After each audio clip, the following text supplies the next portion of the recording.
नमस्कार फ्रेंड्स, आप सभी का आपके अपने YouTube channel Shri Vinayak academy में बहुत बहुत स्वागत है। दोस्तों, आज हम बात करने जा रहे हैं Rajasthan high court driving exam के लिए फ्रेंड्स इम्पोर्टेंट क्वेश्चनों के बारे में बात करने जा रहे हैं। दोस्तों, लाइसेंस या धाराओं से संबंधित इम्पोर्टेंट क्वेश्चनों के बारे में बात करने जा रहे हैं। दोस्तों, अगर आपने अभी तक हमें फॉलो नहीं किया है या हमारे चैनल को सब्सक्राइब नहीं किया तो हमारे चैनल को सब्सक्राइब जरूर कर लीजिएगा और सब्सक्राइब करने के बाद में जो बेल आइकन का बटन होता है उसे ज़रूर दबा लीजिएगा ताकि जो भी वीडियो अपलोड किया जाए उसकी नोटिफिकेशन तुरंत रूप से आप तक पहुँच सके और आप बड़े से बड़े वीडियो देख सके। और दोस्तों, आपको मैं एक सूचना देने जा रहा हूँ कि फ्रेंड्स से आप सभी को पता है कि 23 जनवरी को एग्ज़ाम होने जा रही है। तो दोस्तों, मैं दो पार्ट के अंदर यानी दो वीडियो के अंदर आपको 600 क्वेश्चन सोल्व करवाऊंगा। दोस्तों, जो पीछे के वीडियो के अंदर क्वेश्चन डाले गए हैं उन्हीं क्वेश्चनों को उठा के मैं उनका रिवीजन करवाऊंगा। तो दोस्तों, एक वीडियो अपलोड किया जाएगा कल शाम को 4 बजे का और फ्रेंड्स दूसरा वीडियो अपलोड किया जाएगा शाम को 8 बजे। यानी दोस्तों 4 और 8 बजे दो वीडियो आएंगे, तो आप उनको ज़रूर देख लीजिएगा। दोस्तों, वो है उनके अंदर दोनों वीडियो के अंदर 600 क्वेश्चन आएंगे। जो दोस्तों पीछे के वीडियो के अंदर क्वेश्चन डाले हुए हैं वही क्वेश्चन आएंगे, क्योंकि दोस्तों वो इम्पोर्टेंट क्वेश्चन है और दोस्तों उनके बाहर कोई भी क्वेश्चन नहीं जाने वाला है। पेपर के अलावा 80% क्वेश्चन उन्हीं में से आने वाले हैं। तो दोस्तों उन वीडियो को जरूर देख लीजिएगा। चलो दोस्तों, आज हमारा वीडियो स्टार्ट करते हैं। स्थायी लाइसेंस हेतु आवश्यक दस्तावेजों के बारे में हम जानकारी ले लेते हैं कि स्थायी लाइसेंस हेतु आवश्यक दस्तावेज यानी कौन कौन से डॉक्यूमेंट्स इसमें चाहते हैं या लगते हैं उसके बारे में देखते हैं। फ्रेंड्स, अस्थायी लाइसेंस बनाने के लिए पहले एक तो हमें लर्निंग लाइसेंस की आवश्यकता होती है। लर्निंग लाइसेंस इसमें लगता है और फ्रेंड्स फार्म नंबर 4 में आवेदन किया जा रहा है। यानी फ्रेंड्स जो फार्म नंबर 4 है उसके अंदर स्थायी लाइसेंस के लिए आवेदन किया जाता है। अपेक्षित फीस, फ्रेंड्स जो भी फीस होती है वो फीस भी लगती है। और फिर फ्रेंड्स उम्र व निवास का प्रमाण पत्र यानी फ्रेंड्स उम्र और जो निवास जिस जगह आप निवास कर रहे हैं उसका प्रमाण पत्र की आवश्यकता होती है। नवीनतम पासपोर्ट साइज फोटो यानी फ्रेंड्स जो नवीनतम नई पासपोर्ट साइज फोटो की आवश्यकता होती है।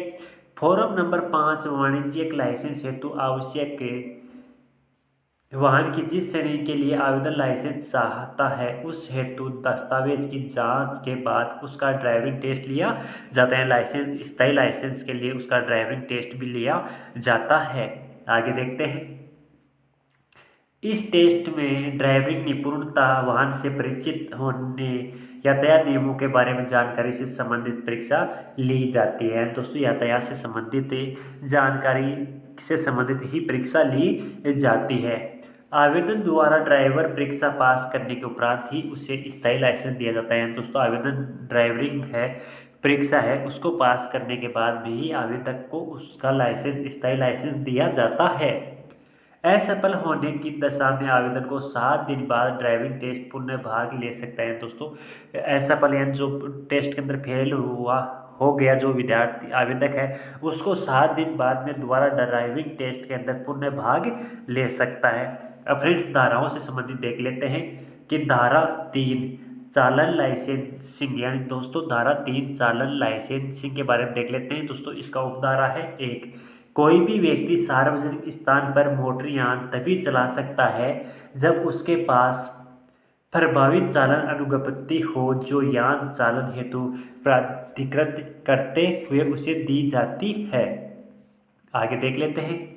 मोटर यान चालक की आयु सीमा यानी फ्रेंड्स जो मोटर यान है उसकी चालक है उसकी आयु सीमा के बारे में देख लेते हैं। दोस्तों, इसकी उपधारा 1 है, 18 वर्ष की कम से कम आयु का व्यक्ति सार्वजनिक स्थान पर मोटरयान नहीं चला सकता। यानी फ्रेंड्स जो 18 वर्ष की आयु का व्यक्ति है वह सार्वजनिक स्थान पर मोटरयान नहीं चला सकता। लेकिन जिस मोटरयान की इंजन क्षमता 500 सीसी से ज़्यादा नहीं है उसे व्यक्ति 16 वर्ष की आयु के बाद सार्वजनिक स्थान पर चला सकता है। यानी फ्रेंड्स जो वाहन है उसका इंजन की क्षमता 500 सीसी से ज़्यादा नहीं है उससे व्यक्ति जो 16 साल की आयु का व्यक्ति है आयु के बाद में 16 साल या 16 साल से आगे का व्यक्ति है आयु ज़्यादा का व्यक्ति है वो सार्वजनिक स्थान पर उस वाहन को चला सकता है जिसकी क्षमता इंजन क्षमता 500 सीसी से ज़्यादा नहीं हो। आगे देख लेते हैं फ्रेंड्स धारा 14 के बारे में। फ्रेंड्स, धारा 14 है, शिक्षार्थी अनुज्ञप्ति प्रदान किए जाने की तारीख से 6 माह की अवधि तक प्रभावी रहेगी। यह नवीनीकृत चालन अनुज्ञप्ति परिवहन यान चालन से संबंधित हो तो 3 वर्ष की अवधि तक प्रभावी होगी। यदि व्यक्ति ने मूल रूप से अनुज्ञप्ति प्राप्त की है या उसका नवीनीकरण करवाया है तथा 50 वर्ष की आयु प्राप्त नहीं की है, यानी वो व्यक्ति 50 साल की आयु प्राप्त नहीं की है, तो अनुज्ञप्ति दिए जाने या नवीनीकरण के दिनांक से वह 20 वर्ष की अवधि तक प्रभावी रहेगा, यानी 20 वर्ष की आयु तक ही प्रभावी रहेगा। लेकिन यदि 50 वर्ष की अवस्था होने से पूर्व अनुज्ञप्ति प्राप्त की हो या नवीनीकरण करवाया हो तो यह 50 वर्ष की उम्र होने तक प्रभावी रहेगी। दोनों में से जो भी अवधि पहले हो पूर्ण होगी वही प्रभावी रहेगी। अब फ्रेंड्स, धारा 16 के बारे में देख लेते हैं। यदि अनुज्ञापन प्राधिकरण को महसूस होता है कि चालन अनुज्ञप्ति प्राप्त व्यक्ति रोग अथवा अशक्तता के कारण मोटर यान चलाने में सक्षम नहीं है और ऐसा महसूस करने के उचित आधार है तो वह प्राधिकरण पूर्व पद चालन अनुज्ञप्ति को वापस ले सकेगा या धारक से वह नया चिकित्सक प्रमाण पत्र प्रस्तुत करने की अपेक्षा करेगा, यानी उसकी किसी भी अनुज्ञप्ति के कारण चिकित्सा प्रमाण पत्र की प्रस्तुति करने की अपेक्षा करेगा कि आप चिकित्सा प्रमाण पत्र जमा करवा दीजिएगा। अब फ्रेंड्स, हम धारा 18 के अंदर देख लेते हैं। ऐसे व्यक्ति जो केंद्र सरकार के स्वामित्व वाले मोटर यानों को जो उनके नियंत्रण में है, न्यूनतम आयु 18 वर्ष होनी चाहिए। यानी फ्रेंड्स, जो ऐसे व्यक्ति जो केंद्र सरकार के स्वामित्व वाले मोटर यानों को जो उनके नियंत्रण में है, न्यूनतम आयु 18 वर्ष की होनी चाहिए। अब फ्रेंड्स, धारा 19 के बारे में देख लेते हैं। अनुज्ञापन प्राधिकारी की शक्ति चालन अनुज्ञप्ति धारण करने से अयोग्य घोषित करने की, यह प्रतिसहन करने की है। यदि धारक आदतन अपराधी अथवा आदतन शराबी हो, अगर दोस्तों आदतन अपराधी हो या आदतन शराबी हो, अधिनियम 1985 के अंतर्गत स्वापक औषधि या मन प्रभावी पदार्थ की आदत या लत रखी हो, मोटर यान के चालक के रूप में उसके पिछले आचरण ने यह दर्शाया है कि उसके यान चालन से जनता को खतरा हो सको, और फ्रेंड्स, धारक के कपट अथवा धोखे से मोटर यान चालन की अनुज्ञप्ति प्राप्त कर ली हो, 18 वर्ष से कम आयु हो, उपरोक्त में से कोई भी कारण या कारणों के होने पर उन्हें अनुज्ञापन प्राधिकारी द्वारा लेखाबद्ध किया जाएगा तथा तत्पश्चात अनुज्ञापन प्राधिकारी है। आगे देखते हैं। धारक व्यक्ति को अनुज्ञप्ति में प्रदर्शित सभी या कुछ वर्गों या वर्णों के यान को चलाने की कोई चालन अनुज्ञप्ति धारण करते रहने से या प्राप्त करने से किसी विशिष्ट अवधि के लिए अयोग्य करार देने का आदेश प्रदान कर सकेगा, धारा 19 के अंतर्गत। चलो फ्रेंड्स, धारा 20 के बारे में देख लेते हैं। फ्रेंड्स, धारा 20 उपधारा 2 के अंतर्गत देख लेते हैं। यदि व्यक्ति को धारा 132 की उपधारा 1 तथा धारा 134 व धारा 185 के अंतर्गत किसी अपराध के लिए दोषी घोषित किया जाता है तो दोष सिद्ध करने वाला न्यायालय उपधारा 1 के अंतर्गत अयोग्यता का आदेश प्रदान करेगा, धारा 20 के अंतर्गत। आगे देखते हैं दोस्तों, धारा 21 चालन अनुज्ञप्ति का निलंबन किया जाना। मामला दर्ज किए जाने के दिनांक से 6 माह की अवधि तक के लिए चालन अनुज्ञप्ति का निलंबन किया जा सकता है, यानी 6 महीने के अवधि के अंदर ही उसका अनुज्ञप्ति का निलंबन किया जा सकता है। फ्रेंड्स, मोटर यान पंजीकरण रजिस्ट्रीकरण के बारे में देख लेते हैं। धारा 39 के बारे में, सार्वजनिक या किसी अन्य स्थान पर किसी भी मोटर यान को यान का स्वामी तभी चलाएगा अथवा चलवाएगा या चलाने की अनुमति देगा जब वह मोटर यान पंजीकृत हो या यान का पंजीकरण प्रमाण पत्र स्थगित या रद्द न किया गया हो तथा यान पर रजिस्ट्रीकरण का चिन्ह विधि रूप से मौजूद है। यानी फ्रेंड्स, किसी सार्वजनिक स्थान पर मोटर यान या यान का स्वामी तभी चलवाएगा या चलाएगा तब उनके पास मोटर यान का पंजीकरण करवाया हुआ हो या पंजीकरण प्रमाण पत्र हो, उसी कारण से वह उस मोटरयान को सार्वजनिक स्थान पर चला सकता है। अब दोस्तों धारा 40 के बारे में देख लेते हैं। धारा 40 के बारे में देख लेते हैं। प्रत्येक मोटरयान का मालिक यान का उस पंजीयनकर्ता प्राधिकारी से पंजीयन करवाएगा जिसके अधिकार क्षेत्र में यान स्वामी का निवास स्थान या कारोबार आता हो। और फ्रेंड्स 41 के अंदर देख लेते हैं। केंद्रीय सरकार द्वारा तय की गई रीति से प्रत्येक मोटरयान के स्वामी की ओर से रजिस्ट्रीकरण के लिए आवेदन तयशुदा प्रारूप में होगा तथा उसके साथ दस्तावेजों, विशिष्टियां एवं सूचनाओं को निर्धारित अवधि में जमा कराएगा। फ्रेंड्स धारा 57 के बारे में देख लेते हैं। धारा 41, 42, 43, 45, 46, 48, 49, 50, 52 और 53, 55 अथवा 56 के अंतर्गत रजिस्ट्रीकृत प्राधिकरण के आदेश से असहमत या व्यर्थ होने पर वह व्यक्ति आदेश प्राप्ति की तारीख से 30 दिन के अंदर निर्धारित प्राधिकारी के आदेश के खिलाफ अपील करने में सक्षम होगा। यानी दोस्तों इन धाराओं के अंतर्गत रजिस्ट्रीकृत प्राधिकरण के आदेश से असहमत है, अगर कोई असहमत हो या उससे किसी प्रकार की कोई तकलीफ हो तो दोस्तों वो तारीख के यानी आदेश प्राप्ति की तारीख के 30 दिन के अंदर प्राधिकरण के आदेश के खिलाफ अपील करने में सक्षम होगा। अब फ्रेंड्स धारा 59 के बारे में देख लेते हैं। सार्वजनिक हित, सुरक्षा, सुविधा तथा इस अधिनियम के आदेशों के पालन हेतु केंद्रीय सरकार राजपत्र में अधिसूचना देकर किसी भी मोटरयान का जीवन समय निर्धारित करेगा।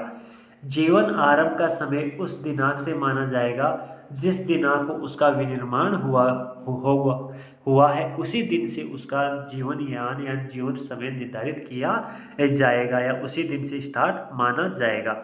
चलो फ्रेंड्स धारा 68 के प्रत्येक राज्य सरकार राजपत्र में अधिसूचना के प्रकाशन द्वारा परिवहन प्राधिकरण का निर्धारण करेगा और प्राधिकरण उपधारा 3 परियोजनाओं व उद्देश्यों की पूर्ति करेगा। कौन की परियोजना का उपदेश करेगा? उपधारा 3 का। अब देखते हैं राजस्थान मोटर वाहन यान नियम। राजस्थान मोटर वाहन यान नियम 1990 मोटर वाहन अधिनियम 1988 की धारा 8, 3 में, 28 में, 38 में, 65, 95, 96, 107, 111, 138, 146, 176, 208, 211 और 213 द्वारा प्रदत्त शक्तियों का प्रयोग करते हुए राज्य सरकार नियम बनाती है। यानी फ्रेंड्स इन धाराओं के अनुसार राज्य सरकार नियम बनाती है। इन नियमों को राजस्थान मोटर वाहन यान नियम 1990 कहा जा सकेगा। यानी क्या कहा जा सकेगा? इसको 1990 का नियम कहा जा सकेगा। आगे देखते हैं। इन नियमों में जब तक कि विषय या प्रसंग से अन्यथा न हो, यानी अधिनियम से तात्पर्य है कि केंद्र सरकार का मोटर वाहन अधिनियम 1988 के अंतर्गत है और क्षेत्रीय परिवहन प्राधिकरण का अतिरिक्त सचिव से तात्पर्य है राज्य सरकार द्वारा नियुक्ति किया गया एक अधिकारी जो जिला परिवहन अधिकारी से निम्न स्तर का न हो या जिला परिवहन अधिकारी से निम्न का स्तर का न हो यानी यातायात का न हो। आगे देखते हैं। मोटर वाहन निरीक्षक से तात्पर्य है इन नियमों और केंद्रीय सरकार द्वारा बनाए गए नियमों के अंतर्गत कार्यों का संपादन करने हेतु राज्य सरकार द्वारा नियुक्त कोई अधिकारी हो। क्षेत्रीय परिवहन प्राधिकरण से तात्पर्य है अधिनियम की धारा 68 की उपधारा 1 के अधीन गठित कोई क्षेत्रीय परिवहन प्राधिकरण हो। और फ्रेंड्स आगे देखते हैं। राज्य परिवहन प्राधिकरण से तात्पर्य है अधिनियम की धारा 68 की उपधारा 1 की अधीन राजस्थान राज्य के लिए गठित राज्य परिवहन प्राधिकरण हो। आगे देखते हैं।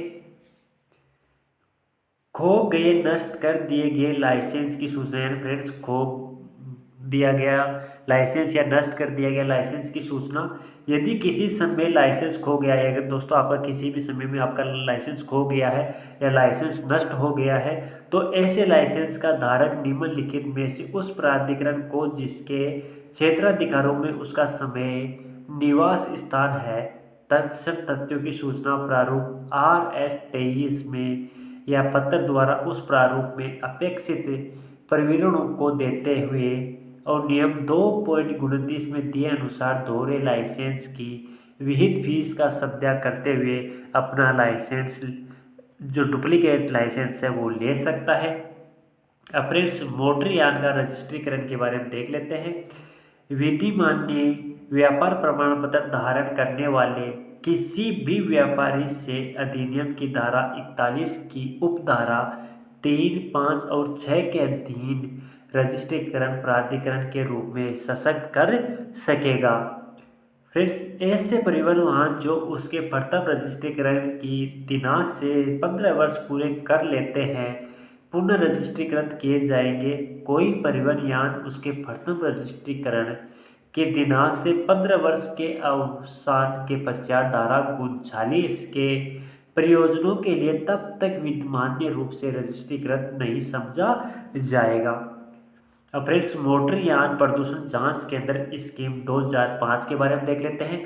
प्रदूषण जांच केंद्र से तात्पर्य इस स्कीम के अधीन जिला परिवहन अधिनियम द्वारा अधिकृत केंद्र से है जिसमें मोबाइल प्रदूषण जांच केंद्र भी शामिल है, जिसमें मोबाइल प्रदूषण जांच केंद्र भी शामिल हो गया है 2005 की स्कीम के अनुसार। प्रदूषण जांच केंद्रों के रूप में निम्नांकित श्रेणी की कोई भी एजेंसी वर्णित शर्तों की पूर्ति के उपरांत अधिकृत होगी। पेट्रोल पंप है, अधिकृत वाहन डीलर है, वाहन निर्मित कंपनी का अधिकृत वर्कशॉप स्वामी, प्रदूषण जांच उपकरण निर्माता कंपनी जो सड़क परिवहन एवं उच्च मार्ग मंत्रालय या उसके द्वारा अधिकृत संस्था से अनुमोदित हो का अधिकृत एजेंट या डीलर हो। प्रदूषण निरीक्षण उपकरण फिटेड मोटर यान की स्वामी मैकेनिकल इंजीनियरिंग में डिप्लोमा या डिग्री धारक बेरोजगार व्यक्ति हो। प्रदूषण जांच केंद्र चलाने के लिए आवेदक या उसके कर्मचारी के पास न्यूनतम मैकेनिकल का ITI का प्रमाण पत्र या समतुल्य अर्हता होना चाहिए। या प्रदूषण जांच केंद्र अथवा प्रदूषण नियंत्रण उपकरण फिटेड मोटर यान के रूप में अधिकृत करने हेतु आवेदन द्वारा संबंधित जिले के GPA के समक्ष प्रारूप 1 में आवेदन प्रस्तुत किया जाएगा। और फ्रेंड्स प्राधिकृत पत्र प्रदान करने की फीस 2000 रुपये प्रति केंद्र अर्थात डीजल चलित एवं पेट्रोल चलित वाहन के लिए पृथक भरपाई की जाएगी। और फ्रेंड्स प्रदूषण जांच केंद्र के लिए जारी किया गया प्राधिकार पत्र 2 वर्ष के लिए विधिमान्य होगा, यानी 2 वर्ष के लिए उसका मान्य होगा। उसे प्राधिकृत अधिकारी द्वारा 2 वर्ष की समयावधि के लिए ही नवीनीकृत किया जाएगा। 2 वर्ष के अंदर ही उसको नवीन किया जाएगा, नया करवाया जाएगा। आगे देख ले, प्राधिकार पत्र के नवीनीकरण हेतु 2000 रुपये फीस ली जाएगी। फ्रेंड्स उसको नवीनीकरण करने के लिए उसकी 2000 रुपये फीस ली जाएगी। और नवीनीकरण आवेदन निर्धारित फीस के साथ विधिमान्य की समयावधि के समाप्त होने के पूर्व 30 दिन की समयावधि के भीतर ही प्रस्तुत किया जाना अनिवार्य है।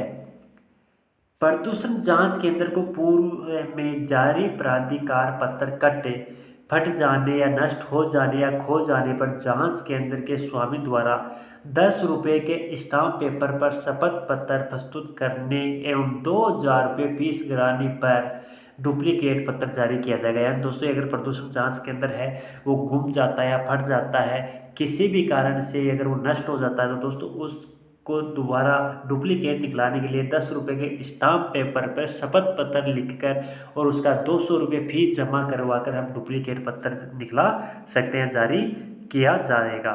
आगे देख लेते हैं अधिसूचना संख्या 60 परिनियम 85 दिनांक 1/7/2006 केंद्रीय मोटर यान नियम 1989 के नियम 108 के अंतर्गत उच्च पदस्थों को ले जाने वाले या उनका अनुसरण करने वाले यानों के उच्च पदस्थों को ले जाने वाले वाहनों पर लाल बत्ती एवं नीली बत्ती के उपयोग के अनुघात करने वाले पूर्व में जारी समस्त अधिसूचनाओं को अधिक्रमित करते हुए राज्य सरकार उच्च पदस्थों को ले जाने वाले या उनका अनुसरण करने वाले यानों, गश्ती ड्यूटी में प्रयोग में लिए जाने वाले यानों एवं बैंगनी रंग के कांच से ढके हुए लाल बत्ती के उपयोग करने वाले एम्बुलेंस के लिए नियमानुसार निर्देश जारी करती है। और फ्रेंड्स, यानों पर लाल बत्ती के उपयोग के लिए अनुगत उच्च पदस्थ है। फ्रेंड्स, ये थे आज कुछ पॉइंटों पे हमने चर्चा की है। तो दोस्तों, इन पॉइंटों से भी क्वेश्चन पढ़ सकता है, तो आप इनको जरूर देख लीजिएगा। और दोस्तों, इस वीडियो को अगर आपने अब तक लाइक नहीं किया तो एक छोटा सा लाइक जरूर कर दीजिएगा, और लाइक करने के बाद अपने दोस्तों तक शेयर जरूर कर दीजिएगा। और दोस्तों, अगर आपने अब तक हमें फॉलो नहीं किया या हमारे चैनल को सब्सक्राइब नहीं किया तो हमारे चैनल को सब्सक्राइब जरूर कर लीजिएगा। और सब्सक्राइब करने के बाद में जो बेल आइकन का बटन है उसे जरूर दबा दीजिएगा, ताकि जो भी वीडियो अपलोड किया जाए उसकी नोटिफिकेशन तुरंत रूप से आप तक पहुँच सके और आप बड़े से बड़े वीडियो देख सके। Thank you friends.